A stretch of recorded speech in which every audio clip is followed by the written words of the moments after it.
Director, guionista, actor, asistente de dirección de montaje, jugador de fútbol extraño, por lo que te viste en la cancha. Con un estilo muy personal. Sí. Bienvenido Javier Diment, a Día, Directores Independientes Argentinos. Te quiero agradecer mucho, de verdad, el hecho de que vengas, porque esto va a estar en el éter, pero esta semana estrenás tu primera... No es tu primer largometraje en realidad, pero es como el que más ruido ha hecho en los medios, que es El Eslabón Podrido. No sé, vamos a ver. Te juro que estoy viéndolo en todos lados. ¿En serio? Hiper contento. Ay, qué buena onda. Hiper contento. Cuando empecé con este proyecto, es una de las personas, yo te conocí con el documental del Bars, y siempre me sorprendió la cantidad de conceptos claros que tenés. Conociéndote como persona, que sos un tiro al aire, entonces es como, no te olvides que yo fui a buscar las luces y te había llamado anoche anterior y te habías olvidado que iba a ir a buscar las luces. Bueno, hay cosas que... es la edad, yo ahora le echo la culpa de toda la edad. Está muy bien, así que muchas gracias. Y quiero arrancar con la pregunta que arranco con todos, hay como muchos caminos en la vida, decisiones enormes sobre uno qué quiere ser, puede ser abogado, puede ser médico. ¿Por qué contar historias a través del cine o crear universos frente a las demás oportunidades? ¿Qué te llevó a vos a hacer eso? Hay una cosa que es recontra básica, que es, me he pasado las mejores horas de mi vida leyendo libros y mirando películas. Por lo tanto, de modo natural, siempre he tendido a tratar de reproducir eso en mi vida adulta, digamos, y en mi ocupación. O sea, siempre quise eso y no es que yo siento o haya sentido alguna vez que tenía algún tipo de talento y ese talento me empujó a canalizarlo. No, es como realmente lo que más me gustaba en el mundo era o sea, le estoy tan agradecido a que exista la literatura y el cine, a poder haber pasado tanto tiempo de vida de mierda, de confusión y todo lo que es el estar vivo. Es un salvataje. Mirando películas y leyendo libros que me han ayudado a pensar, que me han ayudado a tener una visión del mundo, etcétera, etcétera, que de modo natural fui intentando dedicarme a eso. De hecho... primero me intenté dedicar a la literatura y... No sabía. ¿Quisiste ser escritor en un principio? ¿Con qué edad más o menos? No, desde siempre. Esto es desde adolescente, digo, básicamente. Mientras las primeras cosas que pensaba, quiero decir, yo la primera vez que hice un curso, no estudié nunca en una escuela ni nada, pero hice, ponele, 2 cursos de realización cinematográfica cuando era pendejo, el primero a los 14 años y después a los 17. Fuiste precoz. Precoz en hacer el curso, en empezar, no, tengo 50 años, estoy por mi segunda película, ¿viste? Pero igual vamos a hablar que te viste un camino, no te eches al llanto. No, digo eso, empecé a buscar algo que tuviera que ver con eso, empecé a escribir, me dediqué bastante a tratar de escribir, nunca estuve muy conforme con los resultados y además la ocupación de la escritura me resultaba muy sacrificada porque estar tan solo, encerrado contra la pantalla y qué sé yo, me era un poco angustiante, entonces no podía estar la cantidad de tiempo suficiente. Y en cambio el cine se me fue dando con un poco más de facilidad en el sentido de que es más social, te puedes apoyar más en otras personas, te tenés que apoyar más en otras personas y qué sé yo. Y que me gusta mucho, me sale como con mucha naturalidad un cierto multitasking porque me aburro rápidamente de todo. Entonces, saber que estás pensando muchas cosas al mismo tiempo y cubriendo muchas capas a la vez me es más a tono con mi estilo de estar vivo, claro, con mi personalidad. ¿Y cómo arrancaste? ¿Cuál fue el primer laburo que hiciste? En realidad empecé como asistente de fotógrafo de casamientos. Mirá. Para que todos sepan que se empieza desde abajo. Porque yo era cadete en un estudio de fotografía. Mirá. Y uno de los que laburaban ahí, que era Horacio César, un chabón muy copado, con el que ligamos muy buena onda, yo tenía 16, 17 años. Primero me enseñó a hacer el laboratorio, que yo empecé como a coparme con el laboratorio, después empecé a ser asistente en tomas y qué sé yo, y el chabón tenía un laburito de sociales, entonces yo iba con él y el chabón sabía mucho de cine. Entonces hablábamos mucho de cine y yo iba y le cambiaba las lentes en la cámara de fotos, le cargaba los flashes y qué sé yo. Es mejor que asistente de producción, ponele. Sí, es más divertido que decir, tengo que buscar los handy. Totalmente. Eso, che, y después me pasó que empecé a estudiar otro curso de cine. En esa época que hacía de todo porque no sabía, quería hacer algo relacionado con esto. Digo, estudiaba música, me daba cuenta que no tenía ningún talento. Estudié dibujo, me di cuenta que no tenía ningún talento. Hacía talleres literarios. ¿Viste? La inquietud desesperada que hacer de tu vida cuando se termina la escuela. Y en un curso que empecé me quedé sin guita con un profesor que llamaba Nacho Chisleanchi. Me quedé sin guita al segundo mes y le dije, y me dijo, venite de asistente mío en los sociales y te haces el curso, te pagas así el curso. Y así después pasé a hacer cámara y después empecé a hacer edición de sociales con otro amigo mío. Y estaba como editor de sociales, mi amigo era muy insoportable, Daniel Laszlo, que fue un hermano para mí realmente. Era insoportable el chavo, muy meticuloso y aprendí muchísimo de montaje con él ahí porque me internaba, pero me llevaba... Otra tarea que también es bastante fea, como la de la escritura, que estás solo y tenés que repetir la repetición. Totalmente. Y hacía turno noche. Entonces un día a él le entró como laburo editar unos fragmentitos de unas cosas en televisión que eran unos micros que estaban en el programa de Petinato de esa época. Estoy hablando de años fines de los 80, principios de los 90. Sí. Un coso de Petinato que era un periodista que hacía cosas a la noche, que era Polosecchi, que después hizo el otro lado. Entonces yo empecé como editando los cositos esos. Que los traía, me acuerdo, un realizador que llamaba Diego Lublinsky, que ahora es director también de cine, y que cuando él se enfermaba, la asistente de él era una piba que estaba empezando, que era Lucrecia Martel. Santa Verónica, torturada en su propia sangre. Ora pro nobis. Yo necesitaba un Jorge. Es el misterioso caso del contrabordista. ¡Pegame más! ¡Pegame! Tenía que descubrir cuál de ellos era. Ahora el silencio va a hablar por nosotros. Yo veo que hay como los sospechosos de siempre, ¿no? Digo, si yo hablo con Pablo Paredes, tiene toda la gente de Farso, bla bla que sabe. Cuando hablo con vos, por ahí Martín Brusón aparece, Spinner aparece, Val aparece. Contame un poco de esos grupetes, porque vos arrancaste, yo me enteré hace poco que estuviste en Adiós Querida Luna, en Abayay laburaste como director de segunda unidad. ¿Cómo se fue dando ese equipito de gente? Bueno, a Spinner lo conocí jugando al fútbol. Jugábamos en una canchita atrás de las vías en Villa Crespo, con unos amigos en común, con Daniel Laszlo, que es el que me había a mí contratado como editor de sociales, con Gabriel Pozniak, con una bandita de gente. Algunos se dedicaban al cine, otros no, había de todo. Había unos tacheros que eran muy graciosos, también me los acuerdo mucho, que siempre había que ir a buscarlos al taxi porque se encerraban en el taxi a fumarse un porro antes de jugar a la pelota. Entonces les golpeaba la ventanilla y se abría y salía una marea inmunda y decía, dale boludo, que ya empezó la hora. Iban volando. Eran todos de San Lorenzo, me acuerdo. Y entonces bueno, jugábamos al fútbol y él en esa época empezó a hacer La Sonámbula.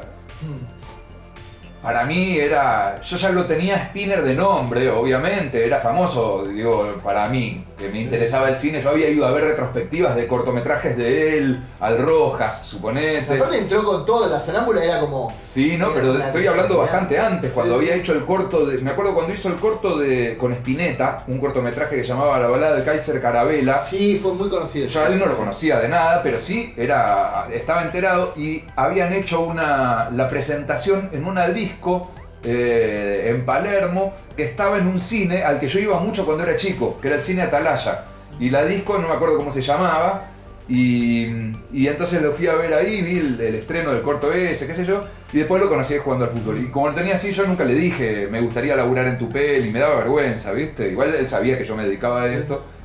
Pero cuando terminó La Sonámbula, Gabriel Pozniak, amigo en común, con el que yo laburaba para torneos y competencias, no TIC Sport, todavía no existía TIC Sport. me estaba haciendo el making of y me pidió que le dé una mano en la postproducción y las entrevistas y qué sé yo, y ahí empezamos también a patear más con Fernando, y a Fernando le pidieron en ese momento que escriba una nota para el diario La Nación. Y él estaba hasta las bolas de cosas, pero le reservía que aparezca algo firmado por él por el lanzamiento. Entonces le dije, bueno, dale, te la escribo yo, la firmás vos. Lo dije como chiste, y el otro me dijo, ¿de verdad me decís? Te lo dije en joda, pero sí, dale. Bueno, dale, hagámoslo, me dijo. Y ahí fue la primera vez que laburamos juntos. Mirá. Le escribí una nota. O sea, vos empezaste la escritura y arrancaste tu carrera con Spinner en la escritura también. Sí, lo que pasa es que yo, de hecho, poco tiempo después, yo me dediqué a hacer televisión durante décadas, digamos.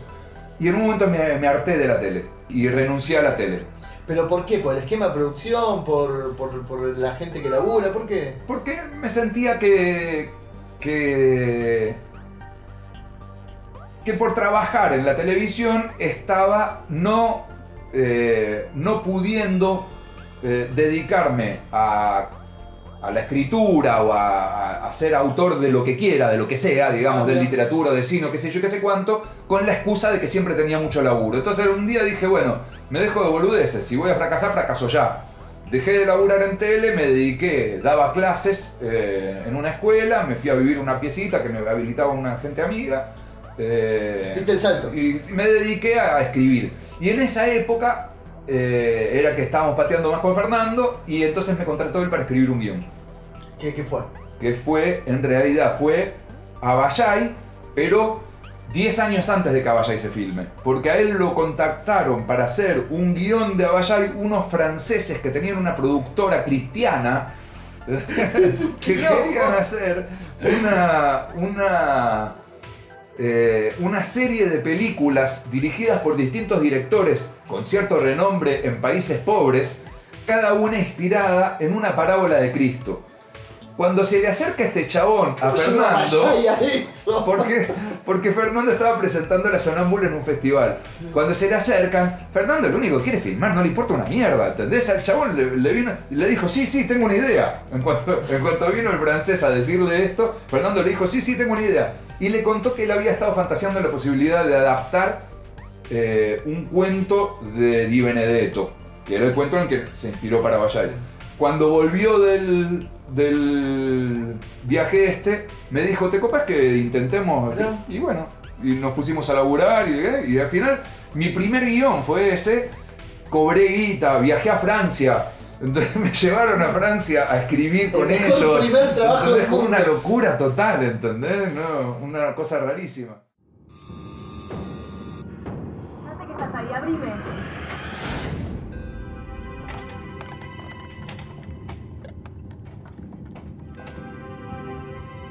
Dale, abrí la puerta. ¡Hija de puta, cambiaste la cerradura! ¡Nada! ¡Abrí la puerta! ¡Chupa todo un huevo, no tienes cómo darme esa! ¡Abrí la puerta! ¿Y el propietario? Sí. ¿Cómo entra en todo esto? Pero es de medio de fana, pero a mí como que el propietario me partió el bocho. Incluso más que Benace por ahí, pero Mirá. ¿Cómo surgió? Porque es una película. ¿Cómo fue el tema? ¿Era una película para tele? ¿Cómo había sido? Es así, yo ya había hecho Beinace. Sí. Beinace lo había producido. ¿Pero como capítulos o como película? Como capítulos. Yo lo hice como capítulos. Como me la ningunearon mucho y no le dieron 5 de pelota a los capítulos, quería que se vea un poco, entonces inventé una reedición, una peli, la mandé al Vars y a un par de festivales más para que se vea un poco. Pero la verdad de Beinace son los capítulos. Que fueron, ¿dónde se mostraron? 5 capítulos que salieron en Ciudad Abierta. Está bien. Ahí los que eran los jefes de programación que me la encargaron, que eran Gabriel Reches y Alejandro Montalbán,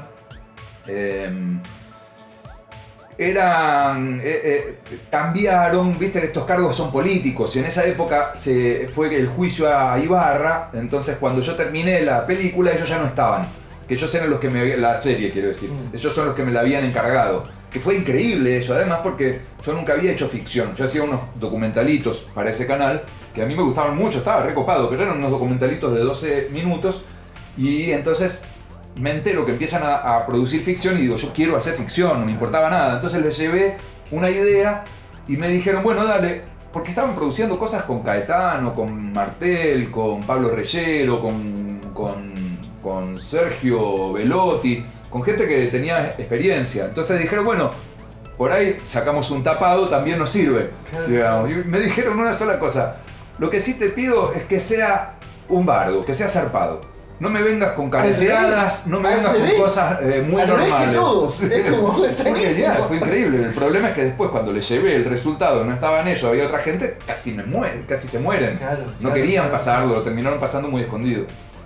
Y estas dos personas cayeron a Canal 7 y empezaron a organizar ahí en Canal 7 un ciclo que era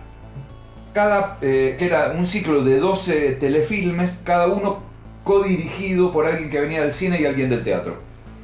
Y este fue uno de los capítulos que codirigí yo con Siembroski. Y el ciclo se terminó, se pasó todo, menos nuestro capítulo porque era demasiado fuerte y no lo quisieron Sos el pasar. Takashi entonces, Miike, no. sos el Takashi Miike de... No, Viste sí. que Master of Horror, Sí, que sí, sí. el Takashi no lo pasaron porque era muy fuerte. Solo en lo bobo. Qué boludo.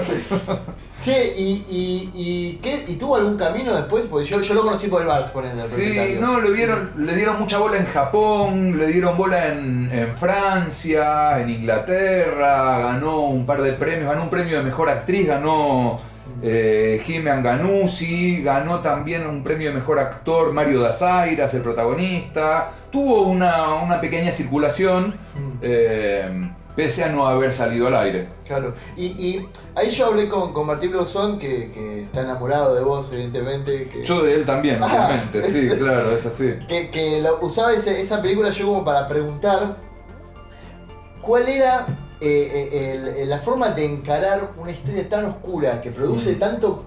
Digo, yo salí de esa película y no sabía si sentirme bien, sentirme mal. Sí. Me había calentado un toque y no estaba bien. Claro, claro.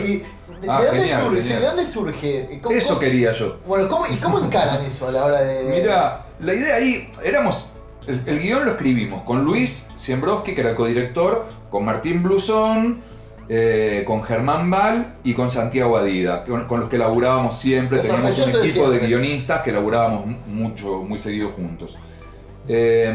Yo te puedo hablar desde lo personal, ¿no? De lo que yo ponía en el guión, porque después cada uno pone lo suyo, ¿viste? Lo que yo quería personalmente era...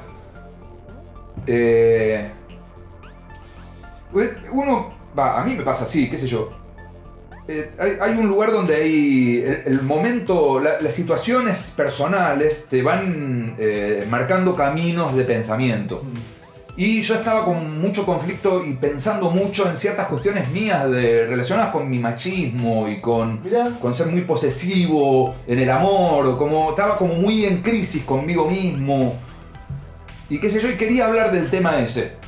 Entonces, de algún modo, toda esa historia yo la llevaba hacia un lugar en el cual fuera una metáfora del amor posesivo común y corriente, pero exagerada, digamos, para constituirse en obra. Pero básicamente es como... de lo que estoy hablando es de... Mirá lo que hacemos cuando nos enamoramos, los imbéciles, posesivos y machistas, que no queremos darle alas a nuestra mujer porque nos da miedo, porque somos imbéciles y porque nuestra identidad masculina se apoya extremadamente en la presencia y en la actitud que pueda tener la otra persona como un espejo, etcétera, etcétera. Entonces, bueno, en esta peli yo lo que quería era, primero, que la gente se caliente con las minas. Por eso me parecía muy importante tener esas escenas de lesbianismo tan calientes, ¿no? Y después que se dé cuenta que el mismo mecanismo por el cual se calentó con esas minas y apoyaba al chabón que decía yo la duermo y me la garcho, ¿viste? Como ese, que es como el pensamiento cavernícola que uno tiene, ese mismo pensamiento cavernícola, si vos le das un poco más de soga, te lleva a ser un nazi directamente, un hijo de mil putas. Bueno, quería señalar ese mecanismo, la verdad. Entonces, por eso me encanta lo que me contés de que te pasó exactamente lo que yo tenía ganas. Morales era un hombre muy recto, muy justo, muy ecuánime, es decir, sabía lo que tenía que hacer en cada momento. Creo que realmente Eduardo aprendió mucho de Morales. El verlo personalmente a Morales te daba ese sentido de seguridad también y de persona honesta. Alto, delgado, elegante. Era un poco más alto que Eduardo. Entonces era, no sé, una persona que daba esa sensación de paternidad o de seguridad o de patriarca o de ese tipo de persona. ¿Peligrosidad transmitían? No, para nada. ¿Ni él ni Eduardo? No, para nada. No eran agresivos en absoluto. Jamás hicieron alarde de armas, no, jamás. Y en temas de poner el cuerpo, yo vi 2 documentales tuyos, por la Policial Negro y el Sistema Gorevisión. Ayudaste, la otra vez hablamos con Martín Brusón, ayudaste en el sentido de Derby, que es su primer largometraje. ¿Cuál es tu relación con los documentales? ¿Te gustan? ¿Necesitas contar algo? ¿Sentís que tenés que retratar algo? Son maneras diferentes de encararlo. Una cosa es contarlo, ponerte vos el cuerpo ahí, retratarlo, como... ¿Cómo lo trabajas? Me encantan los documentales, la verdad. Me gusta verlos, me gusta hacerlos, me interesa, soy muy curioso de todo, todo me interesa, digamos, me la paso interesándome, leyendo, presto atención, me gustan las cosas, digamos, todo me resulta interesante. Y además tengo esta cuestión de que por ese mismo motivo tal vez soy bastante ecléctico en mis gustos, entonces digamos, me interesa lo político, me interesa la militancia, me interesa gente que hace cosas como la que hacen los chicos de Gorevisión, me interesan estas cosas, qué sé yo. Y después en lo que hace a la peli, a medida que voy haciendo, voy aprendiendo. Como soy medio autodidacta, tanto en ficción como en documental, voy aprendiendo con las películas que voy haciendo. Entonces, hoy por hoy me encanta...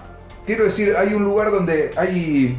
Mallarmé decía, en el año, no sé, 1890, hay una falsa dicotomía entre la poesía y la prosa. El verdadero enfrentamiento es entre literatura y periodismo. Mirá. Y del mismo modo podría decir hoy, hay un falso enfrentamiento entre documental y ficción. Los dos son cine. La diferencia puede ser entre cine y televisión, en todo caso, o entre cine y periodismo en el sentido de periodismo de lo inmediato y de lo actual, digamos, entre actualidad y permanencia, podríamos decirlo. Mira, porque con Parapolicial es una historia que, digo, a mí todo lo que tenga que ver con esos años oscuros no me gusta, pero a nivel personal me hace mal, digo.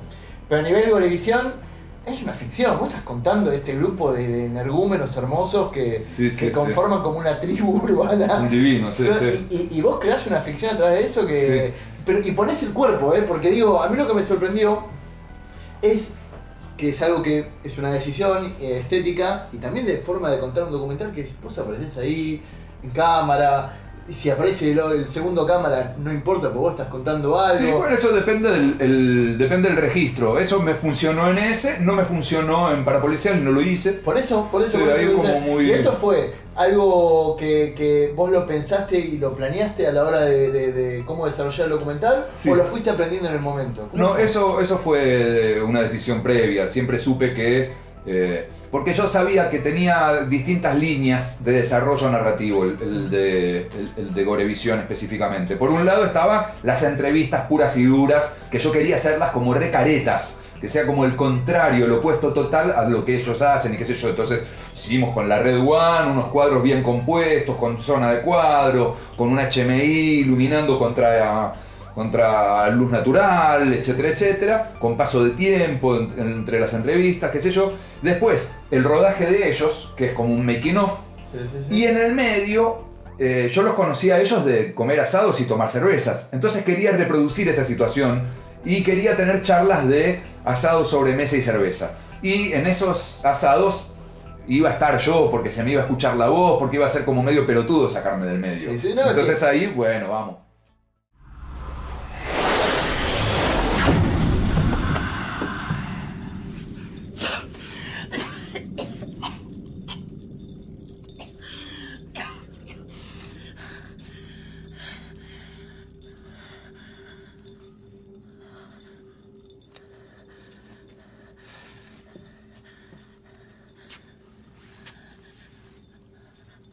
Hijita preciosa, te traje algo.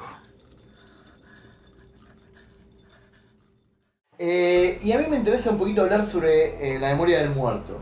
Que fue una película, no sé si a vos te pasó como director y responsable, que yo sentí que ella... Irresponsable, ¿me dijiste? No, Director irresponsable. Irresponsable, exactamente. Ok, está claro. Ahora vos mentí lo que quieras, pero ya quedaste en claro. Ya mis intenciones Quedaste en evidencia. Es como una película que para mí ya salió a la superficie. Digo, a nivel popular, había carteles en la calle en todos lados, la gente entendía, ibas al cine, Hoyts, y estaba el cartel de la película. Digo, uno capaz en la locura del estreno y de la llegada no se da cuenta, pero tiene como una importancia y me parece bastante fuerte. Que después te la pueden criticar, digo. Sí. Los argentinos son muy pelotudos para hablar de nuestro propio cine, ya sea para un lado o para el otro. O se le pide, que a mí me gustaría también hablar un poco de eso, porque fue jugado trabajar en una película fantástica, con actores conocidos de la tele, que no es peyorativo, sino simplemente porque tiene más llegada a la gente. Como la gente lo encara, siempre lo está poniendo en relación a el cine de afuera. ¿Entendés? Sí, bueno, pero también hay que entender que uno hace películas, ¿viste? No hace operaciones a corazón abierto. Entonces las películas van dirigidas a gente que trabaja de otra cosa. ¿Entendés? No es un público específico y especializado al que se refieren. Las películas son material que consume gente de todo tipo de extracción y que cada uno va a tener su choque con esa cosmovisión, con esa estética, etcétera, etcétera. Por lo tanto, no me parece mal no estar de acuerdo yo con los criterios con los que evalúan mi película. Está perfecto. O sea, todo bien, yo los odio. ¿Viste? Yo no me gusta que mi película no guste o que me puteen, me dan ganas de pegar, de ponerme a llorar, no sé. Pero ya lo entiendo, que está bien, ¿viste? Pero a la hora vos de encararlo. A la hora de encararlo, Sí. porque que yo, para Policial Negro era más... a ver, es a título personal, es más sencillo poner un documental, decir, bueno, agarra un momento histórico. Está más protegido, Estás decís, más de la protegido, crítica. claro. Sí. En cambio vos Sí. salir a la calle, en Cine Hoyts, con una película argentina de género, con actores conocidos, vas a tener el foco un poquito más afinado. Sí, pero también hay algo que... Yo me acuerdo, hace un rato hablaba de El Otro Lado. El Otro Lado es un programa de televisión de los años 90 que fue un programa súper de culto. En el que yo participé, como conté, medio por casualidad, fui editor de Offline y después pasé a ser asistente de dirección. Y pude ver de cerca estas cosas que fue una marca de época. Era un programa de entrevistas que hacía un periodista que era muy grosso, que después pasó horrendamente a la fama porque se suicidó. Sí. Entonces, pero era muy grosso como entrevistador, fue como algo que no se había visto en la tele, era algo que no se había visto nunca en la tele. Yo me acuerdo que en esa época, si no era ese programa, era cualquier otro, estaba ya en la época eso. Estaba en la época la estética del policial negro. Estaba en la época que la gente que había sido joven y psicobolche durante los 70 y los 80 iban a acceder a los medios porque tenían ya la edad para eso. Estaba medio en la época. ¿Era esa o era otra? Está bien. Y acá con La memoria del muerto pasó lo mismo, digamos. Había hace un montón de tiempo gente dedicándose al cine de género. Sí. Pasó que la mía fue de las primeras pelis, incluso anterior a algunas de las películas de gente que me había influenciado a mí de lo que era el cine de género de acá. Vos, yo, porque la tengo muy presente, dijiste cuando grabamos el documental del Vars, que fue en 2009, dijiste, es natural que decante que los que estábamos haciendo películas de género terminemos a través del Inca. Claro, produciendo. sí. Y Y se sí. terminó, fue la profesión cumplida. Sí, no, es que es lógico, es como aplicar un poco de lógica en el asunto, digamos, ¿viste?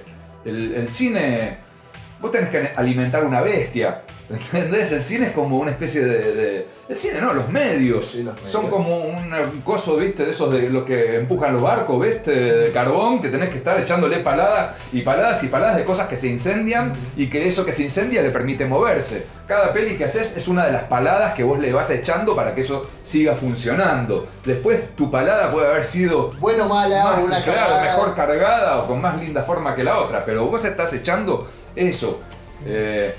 es natural que en un momento unos se cansen de palear y vengan otros que están con ganas de palear y le saquen la pala y la reemplacen. Eso me parece. ¿Y cómo fue la experiencia con La memoria del muerto? Fue buenísima, qué sé yo, en síntesis. En realidad, La memoria del muerto es un guión de Martín Blusón, que en esa época me lo había traído para verlo, para leerlo, para que opine, a ver qué onda.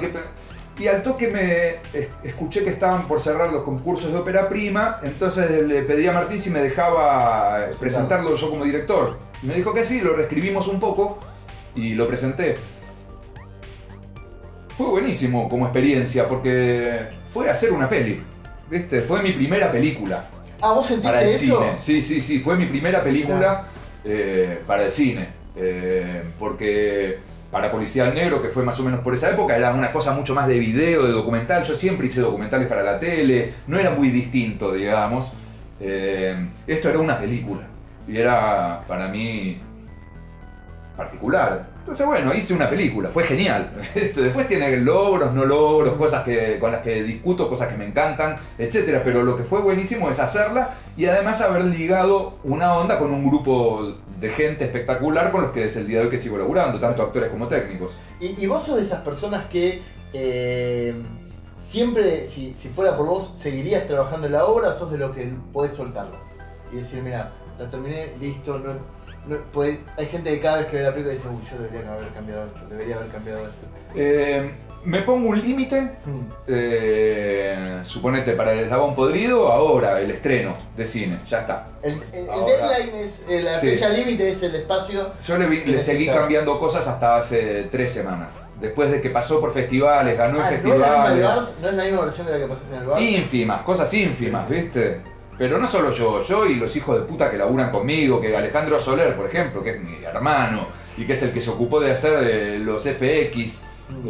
La última vez que la vio 30 veces, la última vez que la vio fue en el Bafisi y me dijo, boludo, hay una parte que parece, se le nota que respira a una persona que está muerta. Tráemelo que le hacemos un retoquecito y entonces le paró, le congeló la parte que se le movía el pecho, que yo tuvo que hacer de nuevo el DCP, te sale carísimo, ¿viste?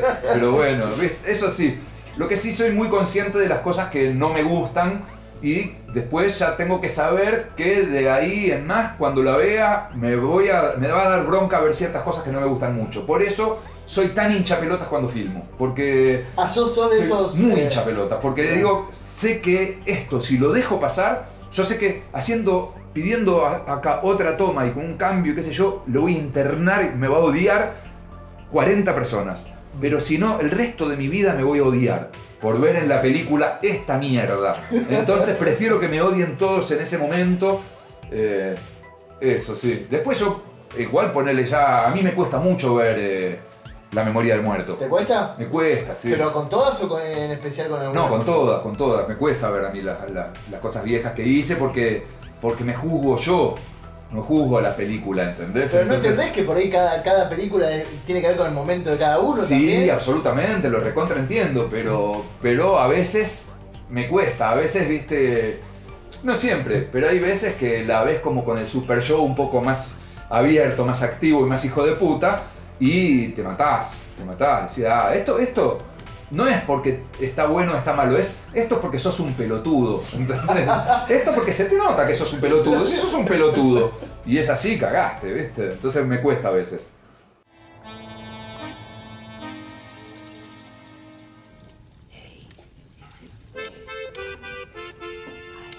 Sos bueno, sos fuerte. No tenés todo el pueblo acá. Qué chiquitos que somos. Dale a tu hermana, decide que se lo mando yo, un regalito para ella, mira qué lindo, mira.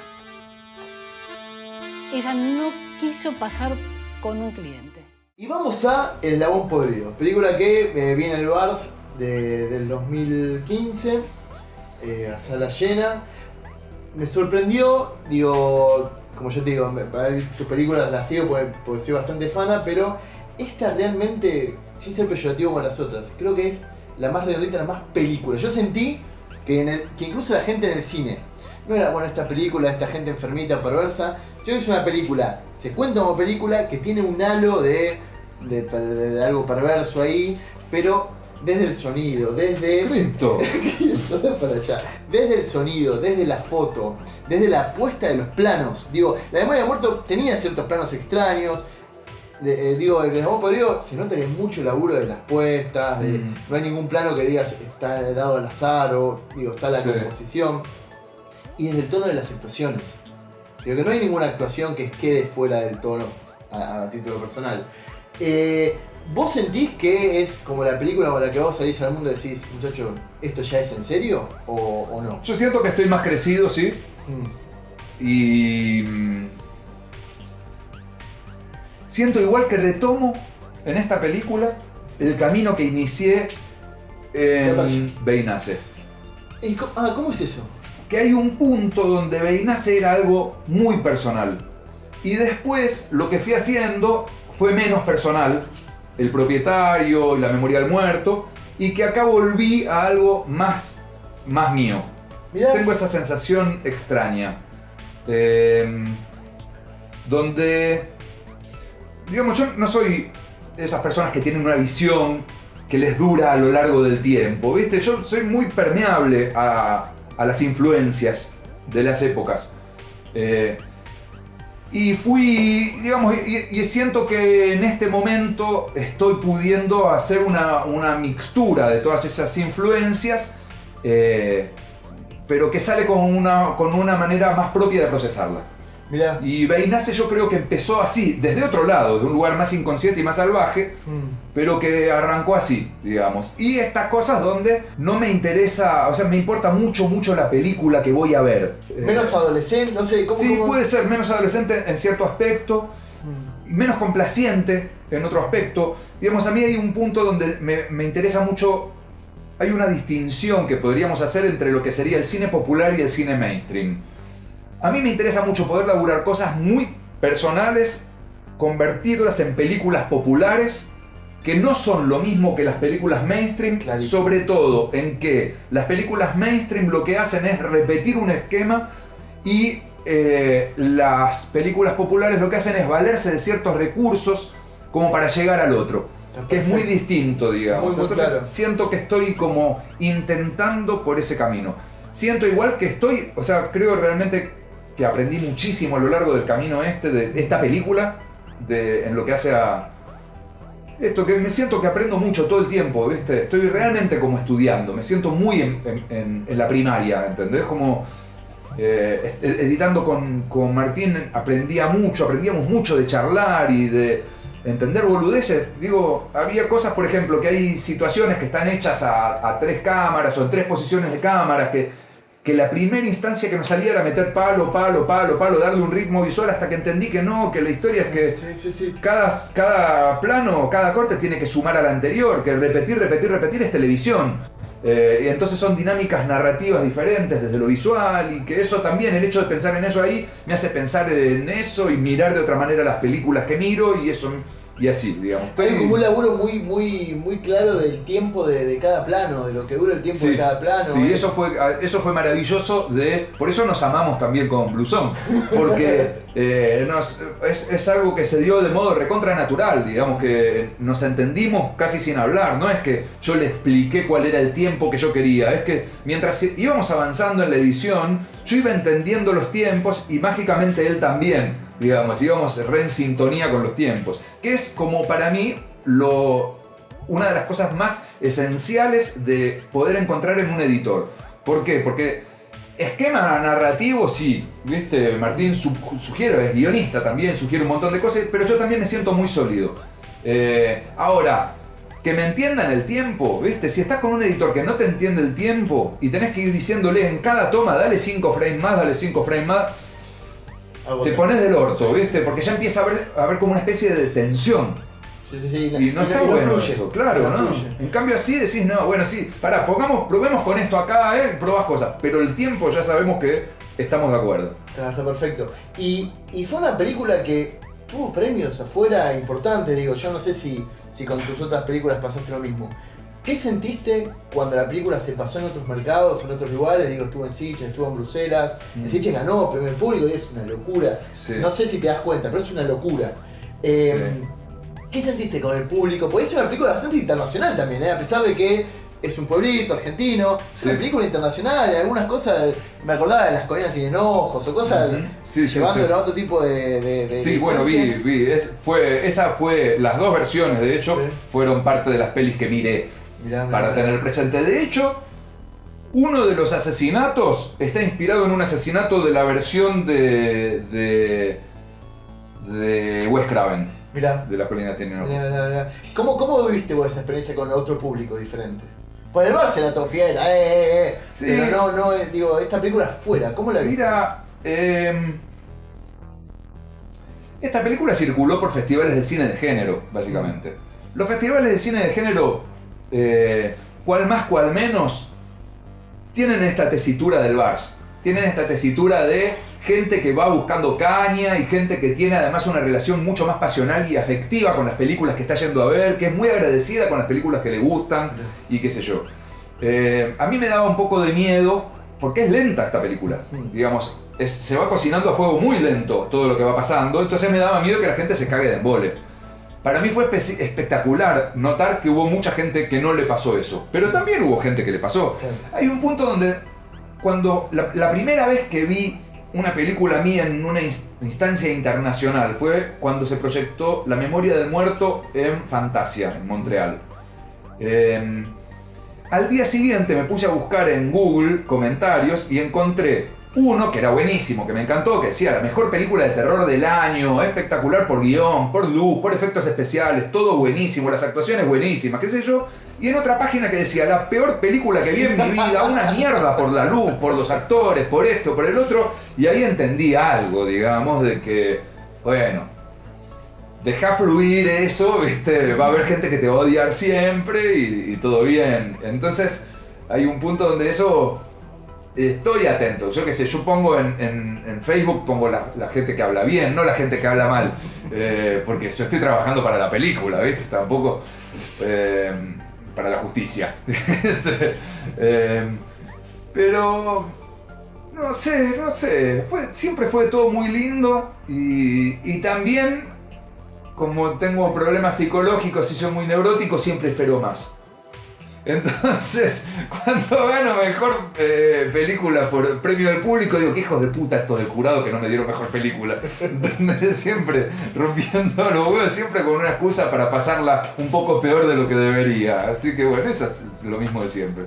Y vos, que a mí me interesa mucho tu opinión, ¿cómo ves a dónde va todo esto? Digo, sinceramente a mí me sorprende mucho y por eso decidí hacer estos programas de entrevistas porque me parecía como una consecuencia natural de haber hecho en su momento el documental del Vars y que la misma gente que yo había entrevistado ahí, estaba vos, estaba Loretti, estaba De la Vega, estaba Bogliano, toda gente que ahora está estrenando películas en cines comerciales de verdad.